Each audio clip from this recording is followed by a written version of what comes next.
اللہم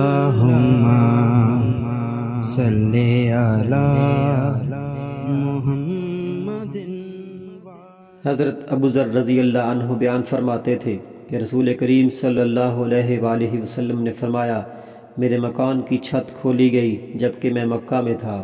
جبرائیل امین اترے، انہوں نے میرا سینہ کھولا، پھر اسے زمزم کے پانی سے دھویا، پھر سونے کا ایک تھال لائے جو حکمت اور ایمان سے لبریز تھا۔ اس نے وہ تھال میرے سینے میں انڈیلا، پھر اسے بند کر دیا، پھر میرا ہاتھ پکڑا اور مجھے آسمان دنیا کی طرف اوپر لے گئے۔ جب میں آسمان دنیا کی طرف آیا تو جبرائیل رضی اللہ عنہ نے آسمان کے خازن سے کہا، دروازہ کھولو۔ اس نے پوچھا، کون ہو؟ جبرائیل نے کہا، جبرائیل ہوں۔ آسمان کے خازن نے پوچھا کہ آپ کے ساتھ کوئی ہے؟ جبرائیل رضی اللہ عنہ نے کہا، ہاں، میرے ساتھ محمد صلی اللہ علیہ وآلہ وسلم ہے۔ خازن نے پوچھا، انہیں بلایا گیا ہے؟ جبرائیل نے کہا، ہاں۔ جب خازن نے دروازہ کھولا اور ہم آسمان دنیا پر چڑھے تو وہاں ایک شخص بیٹھا تھا، اس کے دائیں جانب بھی افراد تھے اور بائیں جانب بھی افراد تھے۔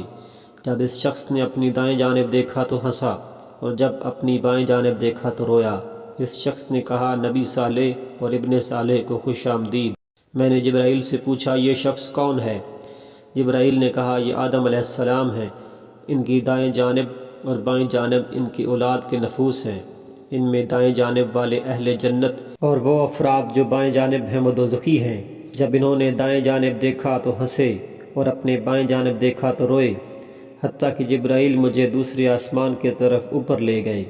جبرائیل نے آسمان کے خازن سے کہا، دروازہ کھولو۔ اس خازن نے بھی پہلے خازن کی طرح سوال کیے، پھر اس نے دروازہ کھول دیا۔ حضرت انس فرماتے ہیں، حضرت ابو ذر نے ذکر کیا کہ آپ صلی اللہ علیہ وآلہ وسلم نے آسمانوں میں حضرت آدم، ادریس، موسیٰ، عیسیٰ اور ابراہیم صلوات اللہ علیہم سے ملاقات کی، لیکن یہ یاد نہیں کہ ان کی منازل کون سی تھیں، لیکن انہوں نے اتنا ذکر کیا کہ آپ صلی اللہ علیہ وآلہ وسلم نے آسمان دنیا میں آدم علیہ السلام کو پایا اور ابراہیم علیہ السلام کو چھٹے آسمان میں پایا۔ حضرت انس فرماتے ہیں، جبرائیل امین نبی کریم صلی اللہ علیہ وآلہ وسلم کو لے کر ادریس علیہ السلام کے پاس سے گزرے تو انہوں نے کہا، صالح نبی اور صالح بھائی کو خوش آمدید۔ میں نے پوچھا، یہ کون ہے؟ جبرائیل نے کہا، یہ ادریس ہیں۔ پھر میں حضرت موسیٰ کے پاس سے گزرا تو انہوں نے کہا، صالح نبی اور صالح بھائی کو خوش آمدید۔ میں نے پوچھا، یہ کون ہے؟ جبرائیل نے کہا، یہ حضرت موسیٰ علیہ السلام ہیں۔ پھر میں عیسیٰ علیہ السلام کے پاس سے گزرا تو انہوں نے کہا، صالح بھائی اور صالح نبی کو خوش آمدید۔ میں نے پوچھا، یہ کون ہے؟ جبرائیل نے کہا، یہ حضرت عیسیٰ علیہ السلام ہیں۔ پھر میں حضرت ابراہیم علیہ السلام کے پاس سے گزرا، انہوں نے کہا، صالح نبی اور صالح بیٹے کو خوش آمدید۔ میں نے پوچھا، یہ کون ہے؟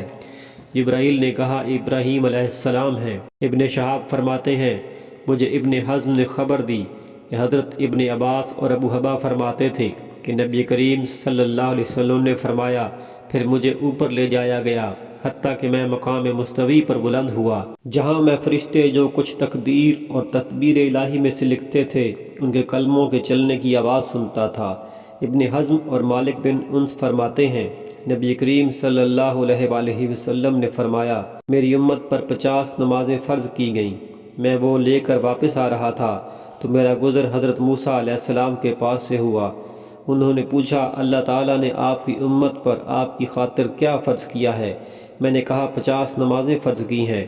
حضرت موسیٰ علیہ السلام نے مجھے لوٹایا تو میں نے اللہ تعالیٰ کی بارگاہ میں تخفیف کے لیے عرض کیا، اللہ تعالیٰ نے کچھ نمازیں کم کر دیں۔ میں پھر موسیٰ علیہ السلام کی طرف لوٹ کر آیا کہ اللہ تعالیٰ نے کچھ نمازیں کم کر دی ہیں۔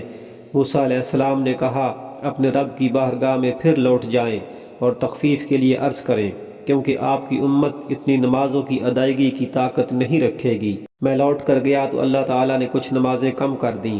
میں پھر موسیٰ علیہ السلام کے پاس آیا، انہیں بتایا تو انہوں نے فرمایا، اپنے رب کے حضور پھر لوٹ جائیں اور تخفیف کے لیے عرض کریں، کیونکہ آپ کی امت اتنی نمازوں کی ادائیگی کی طاقت نہیں رکھے گی۔ میں پھر اللہ کی بارگاہ میں لوٹ گیا اور تخفیف کے لیے عرض کیا۔ اللہ تعالیٰ نے فرمایا، اب یہ تعداد کے اعتبار سے 5 ہیں اور ثواب کے اعتبار سے 50 ہیں۔ میرے ہاں حکم بدلا نہیں جاتا۔ میں موسیٰ علیہ السلام کی طرف لوٹ کر آیا تو انہوں نے کہا اپنے رب کی طرف واپس جائیں۔ میں نے کہا مجھے اپنے رب سے حیا آتا ہے۔ پھر مجھے جبرائیل علیہ السلام لے کر چلے حتیٰ کہ وہ مجھے سدرۃ المنتہا کی طرف لے گئے۔ اس پر مختلف رنگ چھائے ہوئے تھے، میں نہیں جانتا کہ وہ کیا تھے۔ پھر مجھے جنت میں داخل کیا گیا، اس میں موتیوں کے ہار تھے اور اس کی مٹی کستوری تھی۔